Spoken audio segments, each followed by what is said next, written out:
Hi, third graders. We are on day 2 of our review of our whole unit, getting ready to show all that we've learned across these few weeks. Now, I want to share my screen, and remember, I'm not just sharing my screen for something fun to do. I'm sharing my screen so that you can read along and look at the pictures for clues to better your understanding, just like you would do in a book. Visuals are important. We learned so many big ideas in this unit, and we're again doing some review in order to get ourselves ready for the post-assessment. Listen up. I'm about to give you a special code word. That special code word is bananas. Bananas, bananas, bananas. I hope that you're really listening because I'm going to ask you for this special code word later on in our works today. You don't know where it's going to pop up, so I sure hope that you're doing all of your work and listening right now. So we began, once again, by learning how to make reading the best that it can be. We also learned how readers can understand a story.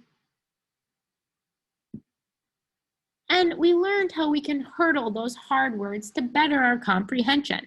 This is our review focus today. So readers climb the hurdle of hard words by chunking the word.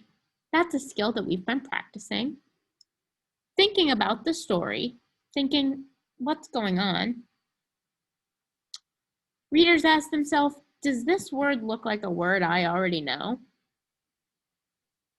Asking, does it sound like a word I already know? Is it similar? Trying out the different sounds, and that's to see what sounds right. Searching for clues to figure out what words mean. Sometimes the author will tell you right in the book. Using context clues to figure out pronouns.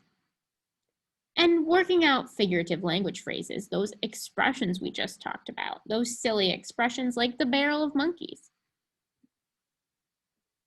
As third graders, we learned these great new skills. A lot of the skills on that anchor chart you just saw are skills that you've learned in the past, but we have to think about our new skills. One of them is searching for clues to figure out what words mean. We have to think to ourselves, what's going on in the story, and what other words in the sentence might give us clues. If you have good comprehension, it's really easy to figure out those tough words if you put your mind to it, if you have a lot of grit. We have to know how to think about figurative language too. We can't ignore that. We are working out figurative language phrases. We have to think, what is going on in the story? What other words in the sentence might give us clues? And have we heard this expression before? Remember, expressions don't always make sense right off of the bat. So if you're thinking, that doesn't make sense right away, you might think to yourself, maybe it's an expression. Maybe I need to think more deeply about what it could mean. Remember, it's really easy to have misconceptions if you just read quickly in our books and you don't slow down and really think about it. In the upcoming work, you will be having passages to read, and I want to make sure that you are really slowing down this week and taking your time being those readers and using those skills like we just talked about. I know this was a quick time together, but you have lots of work to do in your activity and your independent assignment.